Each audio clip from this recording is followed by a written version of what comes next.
सत साहिब सतगुरुदेव की जय। बंदी छोड़ कबीर साहिब जी की जय। बंदी छोड़ गरीबदास जी महाराज जी की जय। स्वामी राम देवानंद जी गुरु महाराज जी की जय हो।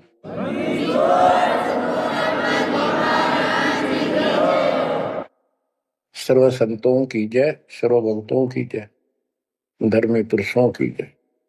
श्री काशी धाम की जय, श्री सुडानी धाम की जय, श्री क्रोथा धाम की जय, श्री बरवाड़ा धाम की जय। सत साहिब परम पिता परमात्मा कबीर जी की सीम कृपा से बच्चों आपको सूक्ष्म वेद का ज्ञान प्राप्त है। आप सूक्ष्म वेद बांच रहे हो, सूक्ष्म वेद सुन रहे हो, पढ़ रहे हो। ऋग यजु है, साम अथर्व है, चारों वेद चतुर्भंगी रे। सूक्ष्म वेद बांच साहेब का, सोहंसा सतसंगी रे। सूक्ष्म वेद बांच साहेब का, सोहंसा सतसंगी रे। तीन लोक और भवन चतुर्दश, कोई नहीं सत्संगी। बच्चों ये बातें यदि आप पहले सुनते, आपको यह सब प्रमाण, ये संपूर्ण ज्ञान प्राप्त ना होता, तो आपका माथा ठनका हो, आपके मन में सौ दोष दास के प्रति आते, ये यूं पता नहीं क्या बकवास करता है, क्या किसी को भी ज्ञान नहीं। यही शंका आदरणीय धर्मदास साहिब जी की मन में आई थी संत जी के, कि भाई ये चंदा बाबा ऐसी बातें बता रहा है, तो कोई ना कोई हमारे हिंदू धर्म में भी इन बातों को जानने वाला उससे मिलेगा, क्योंकि शास्त्र हमारे। उसके बाद वो अपने गुरु जी के पास गए। गुरु जी तो रूपदास जी ने कह दिया, भाई मैं जितनी जानू था बेटा, मैंने तेरे से कुछ नहीं छुपाया। जिस तरह के प्रश्न आप कर रहे हो, इनका उत्तर मेरे पास नहीं है, और जिसने तुझे ये ज्ञान दिया है उसी के पास जा, उसी से समाधान पूछ।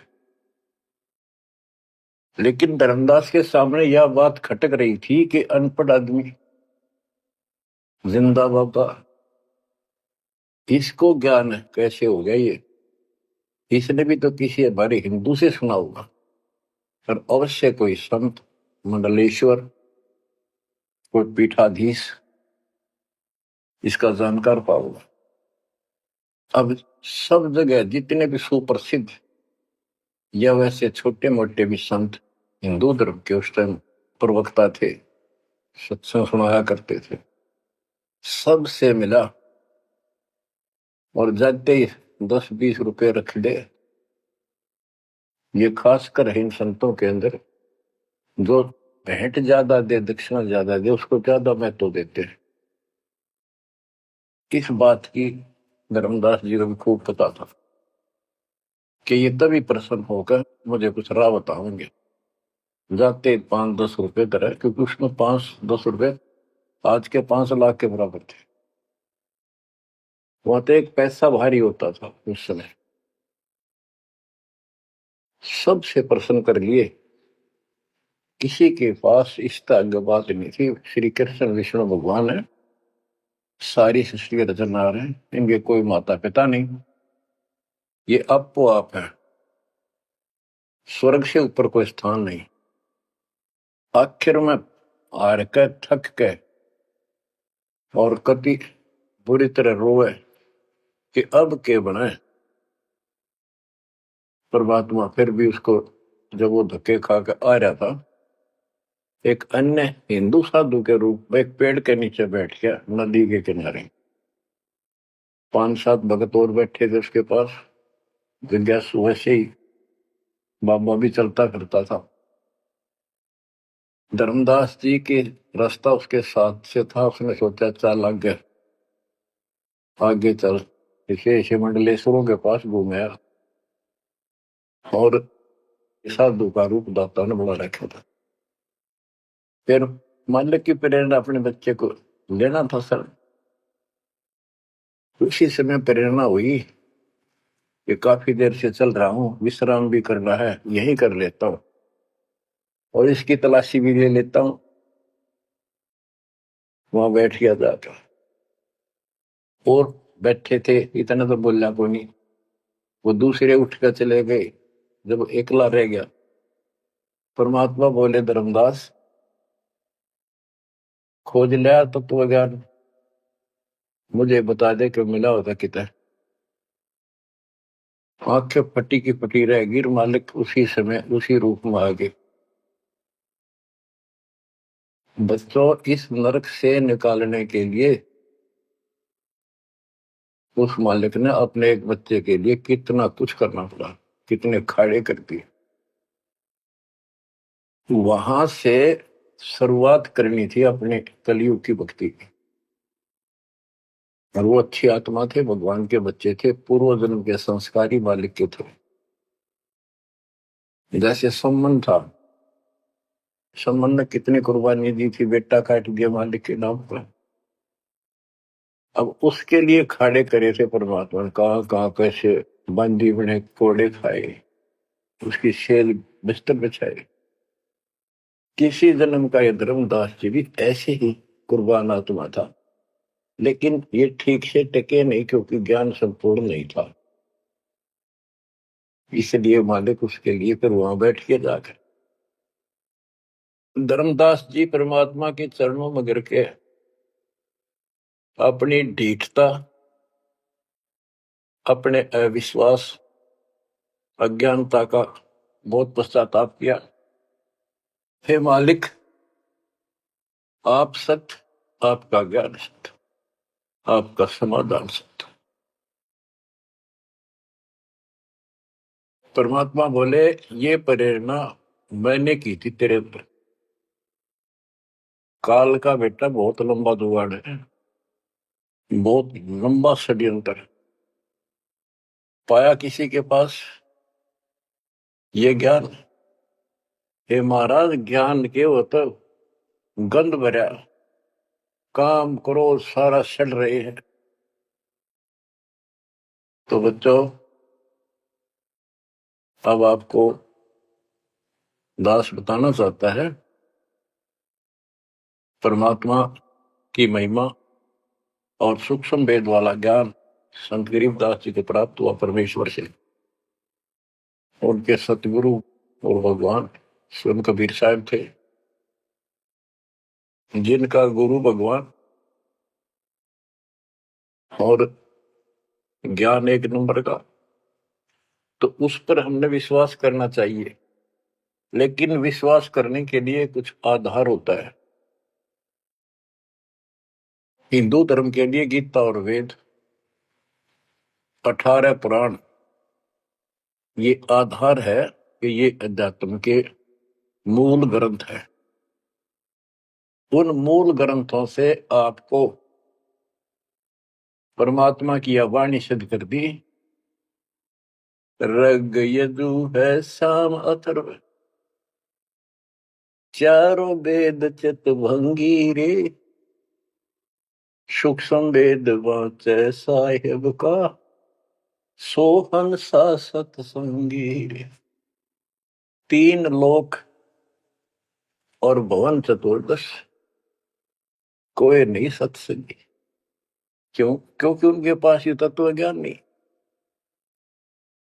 बच्चों, यजुर्वेद अध्याय 40 मंत्र 10 में यही कहा है, कोई तो भगवान को साकार कहता है, रामकृष्ण रूप में, अवतार रूप में आने वाला। अन्य कहते हैं वो कभी साकार होता ही नहीं, वो तो निराकार है। परमात्मा साकार है या निराकार है, किस अतिथि में आता है, वो कैसे लीला करता है, इसकी जानकारी तत्वदर्शी संतों से पूछो। गीता अध्याय 4 श्लोक 34 में और 32 में स्पष्ट भी कर दिया कि जो तत्व ज्ञान होता है वो परमात्मा अपने मुख कमल से आकर बोलता है। ऋग्वेद मंडल नंबर 9 सूक्त 94 और मंत्र नंबर 2 में कहा कि वो परमात्मा कवियों की तरह आचरण करता हुआ घूमता फिरता है। ऋग्वेद मंडल नंबर 9 सूक्त नंबर 95 के मंत्र नंबर 1 में परमात्मा भक्ति की प्रेरणा अपने मुख कमल से वाणी बोल के करता है और भक्ति के मूल मंत्रों का गूढ़ रहस्यों का ज्ञान वही बताता है। गीता अध्याय 4 श्लोक 34 में कहा कि उस तत्व ज्ञान को जो स्वयं मालिक बोलता है कवियों की तरह काव्यान चौपाइयों में श्लोकों में और शब्दों के माध्यम से वो तत्व ज्ञान है, उसको किसी तत्वदर्शी संत से पूछो। बच्चों, न वेदों में तत्व ज्ञान, गीता वेदों का सारांश है, उसी का छोटा रूप है। तो इनमें ज्ञान नहीं है, वो तत्वदर्शी संत से पूछो। वो तत्वदर्शी संत की पहचान श्रीमद् भगवत गीता अध्याय नंबर 15 श्लोक 1 में बताया है कि ऊपर को मूल, ये तो मूल मालिक सारी सृष्टि का रचने वाला समझो संसार रूपी वृक्ष है जिसकी ऊपर को जड़ है और नीचे को 3 गुण रूपी शाखा है।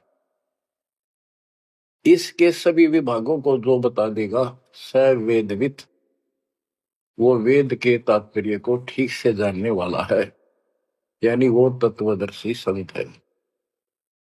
धर्मदास जी और गरीबदास जी के सतगुरु ने बताया, कबीर अक्सर पुरुष एक पेड़ जो जमीन से बाहर दिखाई देता उसको पेड़ बोलते, पेड़ा तना।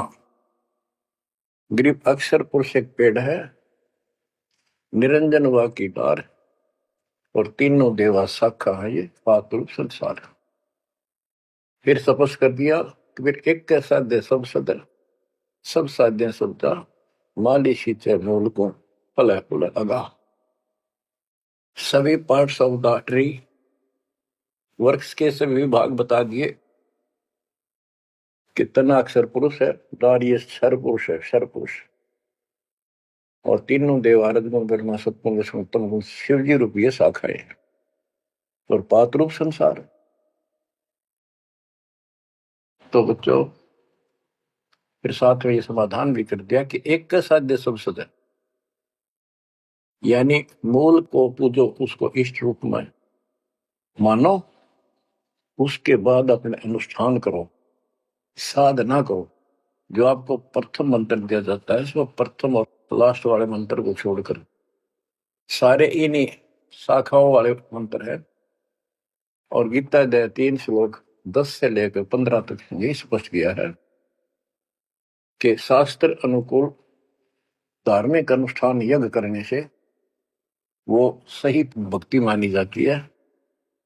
इन यज्ञों के द्वारा इन देवताओं को बढ़ाओ, ये यज्ञ से बढ़े हुए देवता तुम्हें बिना मांगे ही सब कुछ देते रहेंगे। और उस परम अक्षर पूर्ण परमात्मा को इष्ट रूप में प्रतिष्ठित करके फिर सारे धार्मिक अनुष्ठान करो। कहते हैं सब प्राणियों की उत्पत्ति अन्न से होती है, अन्न वर्षा से होता है। वर्षा शास्त्र विहित, शास्त्र में प्रमाणित धर्म कर्म यज्ञ करने से होती है। और कर्म लगाए ब्रह्म ने, क्योंकि सबके लोक माए तक काम करके खाना पड़ा, सतलोक में कोई काम नहीं था, बैठा सब परी मिला था। जैसे आप सतलोक आश्रमों में जाते हो, आपको सारा बना बनाया मिल रहा है, हर खाओ और भक्ति करो, सत्संग सुनो और आ जाओ। फिर बताया है कि सब प्राणियों की उत्पत्ति अन्न से होती है, अन्न वर्षा से होता है। वर्षा शास्त्र विहित, शास्त्रों के अनुसार किए गए अनुष्ठानों से होती है, यज्ञ से होती है। और यज्ञ शास्त्र अनुकूल कर्मों से होते, कर्म लगाए ब्रह्म ने, ब्रह्म की उत्पत्ति हुई अक्षर पुरुष से, और अक्षर पुरुष यानी अक्षर का अर्थ यहाँ पर अविनाशी है। और जहां पर प्रकरण होता है एक से अधिक, अक्षर का अर्थ ही अविनाशी होता है, लेकिन सरपुरुष अक्षर पुरुष, सरपुरुष ब्रह्म है, ये काल है 21 ब्रह्मांड का स्वरूप, अक्षर पुरुष 7वें ब्रह्मांड का स्वरूप। और फिर परम अक्षर ब्रह्म क्यों कहा, परम अक्षर पुरुष, कि वो सब का मालिक वो है। तो इस प्रकार आध्यात्मिक ज्ञान को समझना है, और उस परम अक्षर ब्रह्म को योगों में प्रतिष्ठित करके सारे अनुष्ठान करने चाहिए, तब सफलता हो। कबीर साहब ने बताया, कबीर एक कैसा दे सब सदे, सब साध्य समझा माली सींचे मूल को बुलागा। पुण्यात्माओं, इससे सिद्ध हो गया कि किसी के पास भी वेदों से हटकर ज्ञान नहीं था, वेदों में वो ज्ञान है ही नहीं जिसकी हमें जरूरत थी। इसलिए क्या रहा, अब इसके ऊपर चलेगा सत्संग शेष। संत गरीबदास जी की अमर वाणी, अथ कथनी बिना करनी का होगा। इसमें से कुछ वाणी सुनाएगा दास। जैसे आपको बताया गया कि काशी विद्यापीठ पढ़ कबरा बनाते थे, उनको विद्वान माना जाता था, उनकी दुकान बढ़िया चला करती थी यहाँ भोले समाज में। तो गरीबदास जी उस पढ़ाई के बारे में कहते हैं जो वो पढ़ा करते, केवल लोगों को ठगने के लिए। गरीब पढ़ना गुणना चातुरी, यह तो बात सुगम, सत सुकृत और बंदगी, या है बात अगम। के ये गीता वेद पुराण पढ़े लिए, चतुरता दिखा दी, बड़े बड़े लेक्चर झाड़ दिए, ये तो बहुत आसान है। लेकिन सत सुकृत, सच्ची भक्ति, सच्चे अच्छे कर्म और भक्ति, सच्ची भक्ति, बंदगी, प्रणाम, बंदगी के अंदर वजह सारा कुछ आ जाता, भक्ति भी आ जाती है, मंत्र भी आ जाते हैं, प्रणाम भी आता। कई बार विशेष तौर पर बंदगी प्रणाम को बोलते हैं, बंदगी प्रार्थना भी कही जाती है। फिर बताते हैं कि सत्य सुकृत अच्छे कर्म और बंदगी, परमात्मा की स्तुति नमस्कार प्रणाम भक्ति सच्चे ढंग से पूरे गुरु से प्राप्त करके तत्व ज्ञान के आधार से करना, यह है बात अगम, ये ऊंची बात है, आगे की है, बहुत सबसे आगे की, सबसे श्रेष्ठ। गरीब पढ़ना गुणना रोग है, उलझे दुनिया माही, 52 अक्षर में बंद रहे, आगे की सुध नाही। संस्कृत भाषा के 52 अक्षर बताए, इसको इसलिए सीधा अर्थ कहते हैं जो संस्कृत से सीमित है, इन ग्रंथों तक सीमित है, इनमें वो ज्ञान है नहीं, ये उलझे दुनिया में इस लक्ष्य 84 के चक्कर में रह गए। गरीब पढ़े गुणे पावे नहीं, अनपढ़ने से न्यार, अकोचर छंद है कैसे पावे पार। कहते पढ़े गुणे पावे नहीं, अनपढ़ने से न्यार, यानी जो चतुरता दिखाने के लिए पढ़ते हैं वो कभी नहीं परमात्मा प्राप्त कर सकते, ना वो ज्ञान मिले। अनपढ़ने से न्यार, के बिना पढ़े भी बात नहीं बने। अब जैसे आप अक्षर ज्ञान प्राप्त कर रहे हो, आप भले अपनी रोजी रोटी के लिए कर रहे हो, लेकिन अब इस पढ़ने से आपको अपने मूल ग्रंथ समझ में आ जाएंगे। ये सूक्ष्म वेद है, इसके अंदर जो गूढ़ रहस्य है वो अन्य वेदों से भी उत्तम और गहरे हैं। इसमें कह दिया पढ़े गुणे पावे नहीं, यह पढ़ाई है वो तो मूर्ख बनाने की। अनपढ़ने से ना, जो नहीं पढ़े वो भी दूर रहेंगे। हमारे को अक्षर ज्ञान नहीं था, इसलिए हम इन चतुर लोगों की बातों में फंसे रहे। गरीब वेद कथें चित चूक है, मन में मान मरोड़, कहने मात्र के तो पंडिता, ये हो तेली के डोर। कि इन वेदों के पढ़ने मात्र से कुछ भी हासिल नहीं होना, क्योंकि वो ज्ञान है ही नहीं जी। अपने को जरूरत है मोक्ष प्राप्त हो, और वो ज्ञान मालिक प्रत्येक युग में आकर बोलते हैं, पर कदर नहीं बनी।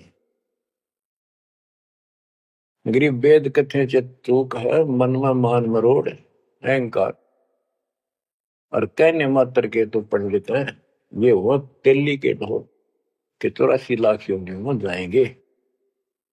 अब जैसे एक बहुत ही अच्छा उदाहरण दिया संत गरीबदास जी ने, बच्चों ये गाना बजाना समय के अनुसार शब्द भी सुनाए जाते हैं, और ये कड़वी गोली भी खिलाई जाएगी, तभी ये रोग कटेगा। सारा ट्रीटमेंट कंप्लीट करना पड़ता है। अब ध्यान से सुनो। पुराने समय में तिलों से तेल निकाला जाता था।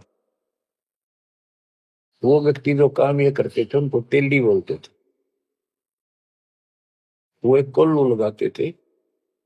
वो कोल्लू एक मशीन होती है जिसमें 3-4 गिरारी सी होती, मोटी मोटी भारी भारी, और उसके ऊपर एक ऐसा पात्र लगा होता है जिसमें नीचे सुराख होता है, और उसमें सरसों डाल दी, तिल डाल दिए, वो धीरे धीरे नीचे जाता रहता। कोल्लू चलता है एक लंबा लकड़, कम से कम भी 15-20 फुट लंबा।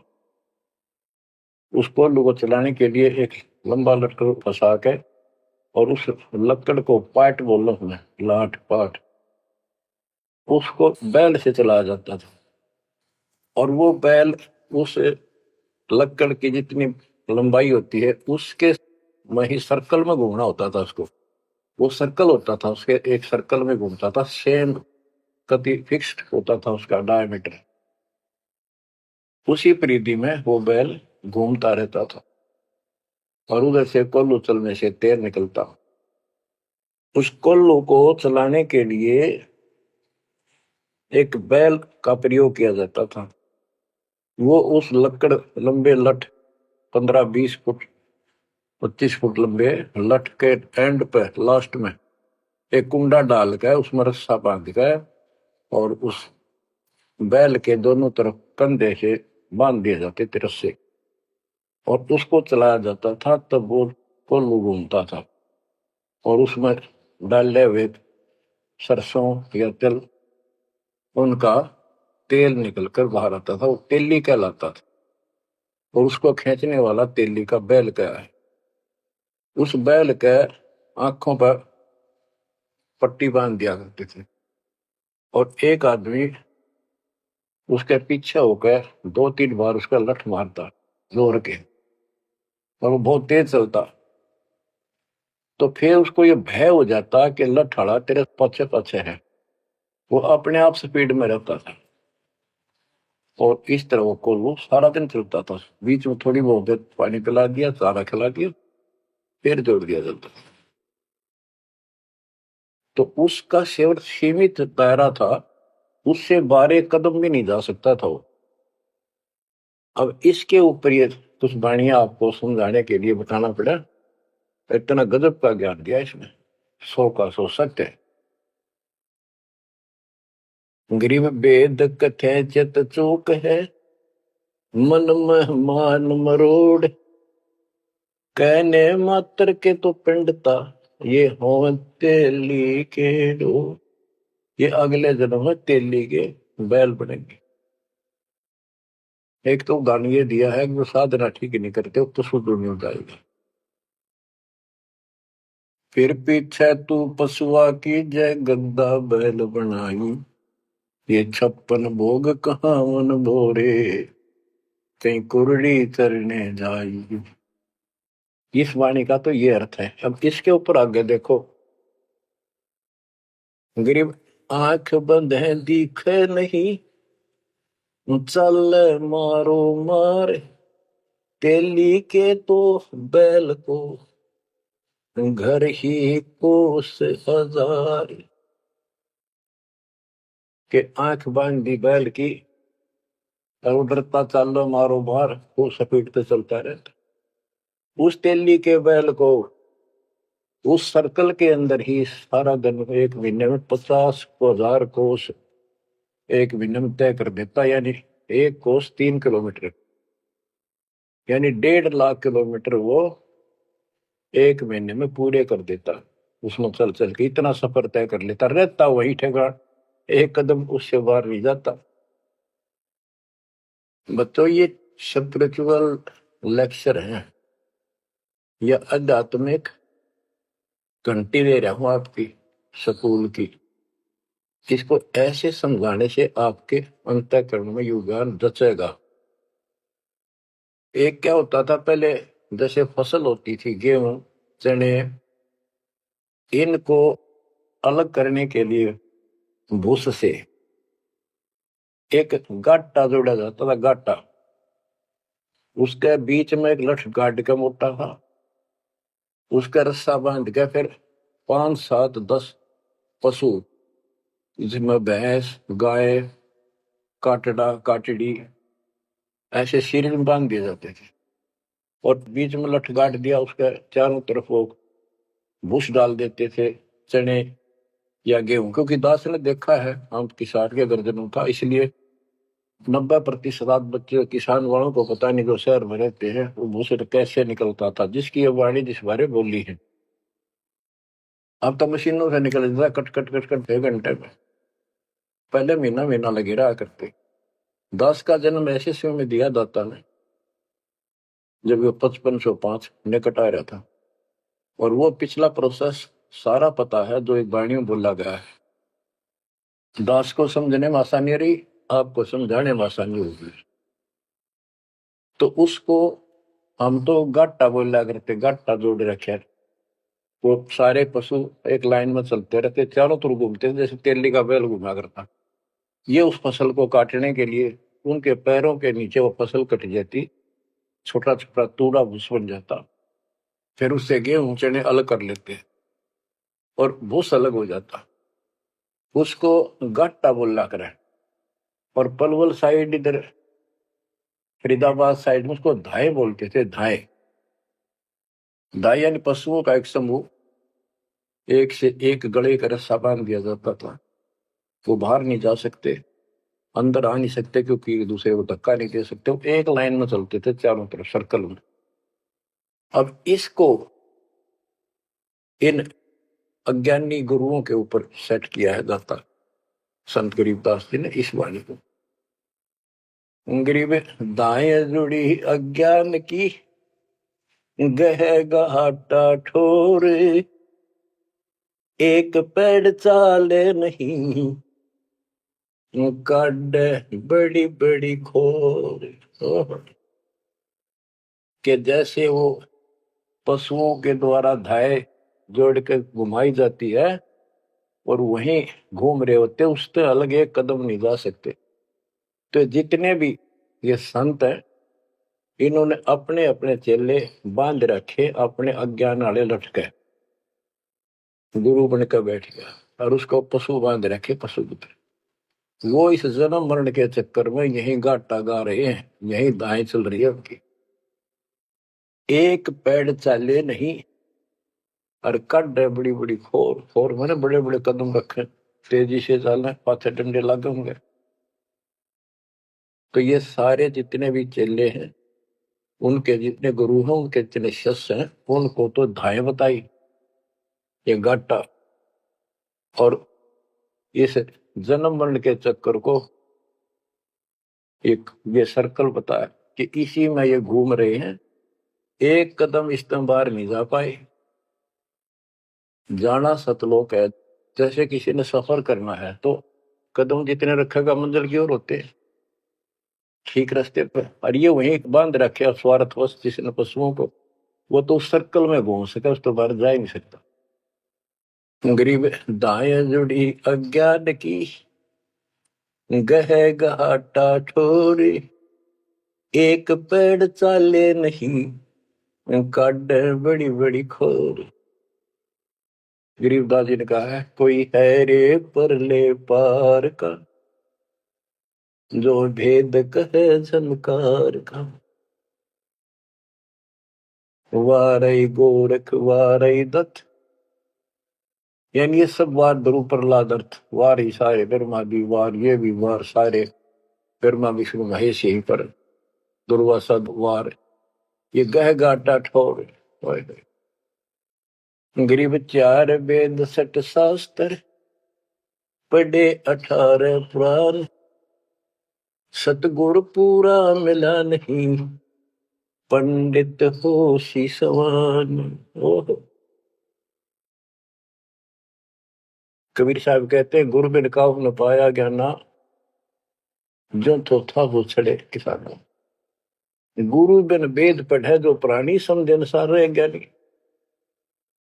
बच्चों, एक तो होती है मान बढ़ाई अहंकार, और एक सच्चाई जो होती है वह मान बढ़ाई नहीं कहलाती। जैसे दास कह रहा है, और जब आपको भी समझ आ गई है, स्पष्ट होगा, आपको पता लग गया है कि गुरु बिन वेद पढ़े जो प्राणी, समझे ना सार रहे अज्ञात। वेद पढ़े पर वेद न जाने, ये वाचे पुराण 18, और पत्थर की पूजा करे। भूल गए सिद्धदारा, श्राद्ध निकलवाओ, पितर पुजवाओ। क्या इन्हें वेद पढ़े, क्या इनको गुरु मिला?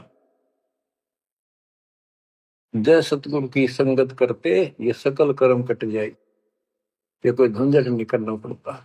अमरपुरी पर आसन होते सतलोक में, जहाँ कोई कष्ट नहीं, जहाँ दुख ना चाहे। तो दास ये कहे कि या तो भगवान कबीर साहब मेरे गुरु भगवान और गरीबदास, और चौथा दास, इनके अतिरिक्त, वर्तमान में दास के अतिरिक्त विश्व में किसी के पास ना वेद ज्ञान, ना गीता ज्ञान, ना कुरान और बाइबल ज्ञान, किसी को किसी प्रकार का ठीक ज्ञान नहीं। इसको कोई कहे ये मान बढ़ाई करता है, उसकी अपनी समझ है, अपनी सोच है, लेकिन यह 100 की सो सच्चाई है। जैसे 2000 के नोट पर, या 1000 के नोट पर, 500 के नोट पर यह लिखा है कि मैं धारक को 500 रुपए देने का वायदा करता हूं, तो क्या उसने मान बढ़ाई कर रखी है कि ये नोट अपनी बढ़ाई करता है, छाती पे लिखवा रहा है? वो सच्चाई है, वो लिखना भी जरूरी है। तो दास को ये बताना भी आवश्यक है कि दास के अतिरिक्त विश्व में किसी के पास ज्यादातर ज्ञान नहीं है। ना वेद ज्ञान ठीक है, ना गीता ज्ञान ठीक है, ना पुराणों को जानते, ना कुरान वाले कुरान को ठीक से सुनो, न बाइबल वाले बाइबल को ठीक से सुनो।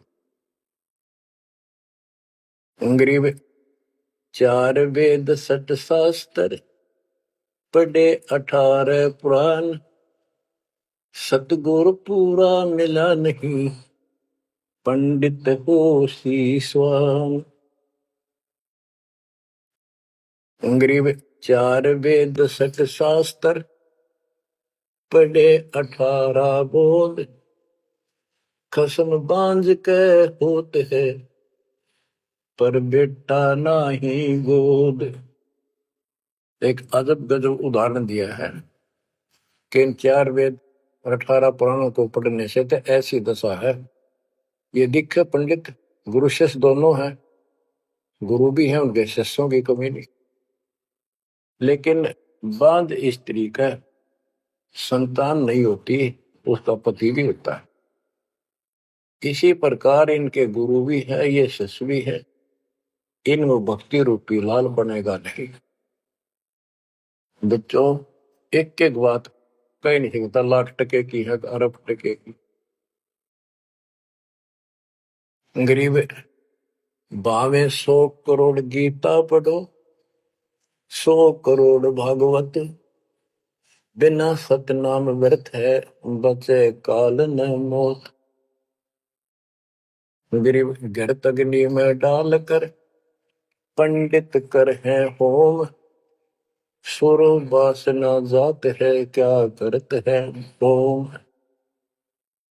गरीब सुमरण सेवा बंद की, सब कोई जानत खूब। बिन सतगुर क्यों पाइए, कबीर से महबूब। के ये पंडित लोग हवन करते हैं, इसका क्या लाभ है कि देवताओं तक इसकी वासना जाती है, स्मेल, गुड स्मेल जाती है, और जिसके वश होकर वो हमें यहाँ राहत देते हैं। तो ये तो हमें सिर्फ हमारी इस भक्ति में एक सहयोगी है, एक आइटम है हवन यज्ञ। हमने पांचों करनी पड़ेंगी तब तो ज्यादा लाभ होता है। किसी रोग का ट्रीटमेंट पूरा ही करने से बात होगी।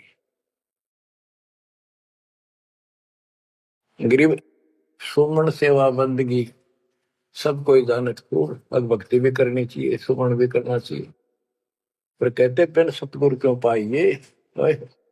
सतगुरु के बिना कैसे मिलेगा वो कबीर से महबूब। वो भगवान कबीर से प्रिया, तुम प्रिय भगवान हमारे कैसे पाओगे। ये दूसरे संत बनावटी इतने गजब के हो जाएंगे, क्या बात। सिर पर उस्तरा करा लिया, माथे पर 3 तिलक, माला 4-5 डाल ली, लाल भगवा वस्त्र धारण कर लिए, और बैठ जाते हैं कतिया करके। गरीबदास जी कहते हैं, गरीब कोरा कलश कुम्हार का, ऊपर चित्र अनूप। वस्तु नीति समझ है, जैसे जलवन को। ऊपर तो ढूंढा साध का, अंतर रख्या खो।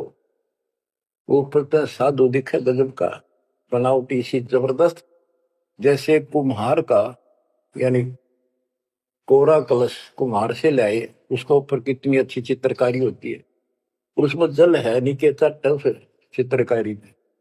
ऊपर का दिखा क्रमिया जो संत ऐसा है जिसके पास यथार्थ ज्ञान नहीं है, वो तो ऐसा है जैसे कोरा कलश कुम्हार का, ऊपर चित्र अनूप। वस्तु नीति समझ है, जिसके लिए लाए तो जल है नहीं मीठा। और जैसे जल बिन कुआं, जैसे कुआं बिना पानी का के काम। गिरी पांचों मुद्रा पिंड में, आग बुद्र शरीर। 52 गंडे गंग है, खेवट जहां कभी। कहते ये शरीर है, स्थूल शरीर में 5 मुद्रा है, उन्मनी खेचरी भूतरी चाचरी आदि। और इससे आगे बदर शरीर है, सूक्ष्म शरीर और है। कहते उससे पार करने के लिए सतगुरु कबीर साहब का सच्चा गुरु मिलेगा जो बात नहीं। गरीब नाम सार है निर्मला, सार नाम ये निर्मल है। पाक नूर निर्वाण, दास गरीब कबीर को भक्ति दी है दान। बच्चों, ये अमृत वचन है, बहुत गूढ़ और गहरे है, और आपके लिए जैसे गीता उंगलियां पर उठवा दी, वेदों का सार निकाल के आपके समझ रख दिया। छोटे छोटे बच्चे समझ रहे इस बात को, जो 3री-4थी कक्षा में पढ़ रहे, और जो इन काशी विद्यापीठ में पढ़ने वालों के आज तक समझ नहीं आई। तो who is Guru, who is सतगुरु, और हु इज गॉड, ये आप अच्छी तरह समझ चुके हो बच्चों। परमात्मा आपको इतना दृढ़ कर दे जैसे सम्मन की ओर से उठे। आप इतने दृढ़ हो जाओ, गरीब महिमा की जय संत की, तन मन धन सब दे, सिर मांगे टाला नहीं, मोर ध्वज लग ले। यानी ऐसी परिस्थिति परमात्मा के प्रति, किसी परिस्थिति ऐसी आ जाती है तो मालिक से दूर नहीं हो, कितनी ही कठिन परिस्थितियों से गुजरना पड़े। आज हम थोड़े से कष्ट को देखकर भगवान से दूर हो गए, फिर अगले जन्म में क्या होगा? फिर पीछे तू पशुआ की जय गद्दा बैल बनाई, ये 56 भोग कहाँ मन भोरे, कहीं कुरड़ी चरने जाई। आज कोई ना कोई बहाना काल कर देगा सत्संग से उठने का, आलस कर देगा, कोई काम अड़ा देगा, या वैसे आत्मा किसी पाप के कारण रोगी हो जाती है तो अरुचि बन जाती है सत्संग सुनने में या सुमरण करने में, दान की इच्छा समाप्त होती चली जाती है, सेवा में रुचि नहीं रहती। तो उस समय के लिए ये याद रखो, आज हम मानव हैं, अपनी मर्जी से कितने आलस कर लें और कितने भगवान से दूर हो जाए, स्वतंत्र है। और कल को गधे बन गए, बैल बन गए, नाक में नाथ कर जाएगी, या 2.5 मन का कमर के ऊपर एक थैला होगा गधे के, तो आलस तो उसमें भी होगा। मन तो यही है। कई कहते हैं मेरे से नहीं होती सेवा, चलो कोई बात नहीं, सेवा तो करनी चाहिए, सेवा से दूर नहीं होना चाहिए। तो मन तो वहां भी दुखी करेगा, गधा अपने पास से भी सोचेगा कोई कि पटक दूं बोरे ने, घेर दूं, डाल दूं। एक आदि पर गधा ऐसा भी कर देता है, फिर उस पर ज्यादा भार लादा जाता है और लठ भी पड़ते हैं, फिर वो सीधा चलता है। इसलिए इस मन पापी को आत्मा यही समझा सो डाले, दाता से दूर ना हो। इस संसार में सुख नाम की चीज नहीं है। यदि सुख होगा, या जो नकली सुख भी अगर चाहिए तुम्हें यहाँ का, तो भी दाता के चरणों में मिलेगा, रहोगे तो मिलेगा। इससे दूर होकर कुछ दिन जो ये समय आप भक्ति कर चुके हो, सच्ची मर्यादा में रह गए, वो आपकी बैटरी सी चार्ज होगी जैसे इन्वर्टर की हो जाती है, और फिर चार्जर हट गया, वो बैटरी फिर भी काम करती रहेगी और ऐसा लगेगा कि बिल्कुल सब कुछ ठीक ठाक है, कोई फर्क नहीं पड़ा, चार्जर भी हटा दिया। जब तक वो संग्रह शक्ति है, एनर्जी है बैटरी में, वो काम पूरा करेगी। जब वो एनर्जी खत्म हो जाएगी, आगे संग्रह हो नहीं रही, तो एकदम ही वो सब सुविधा बंद हो जाएगी, पंखा भी बंद, बल्ब भी बंद, और भी कार्य कर रहे होंगे, कंप्यूटर भी बंद, फिर बहुत देर हो चुकी होगी। इसलिए इन सब बातों को ध्यान रखो, याद रखो।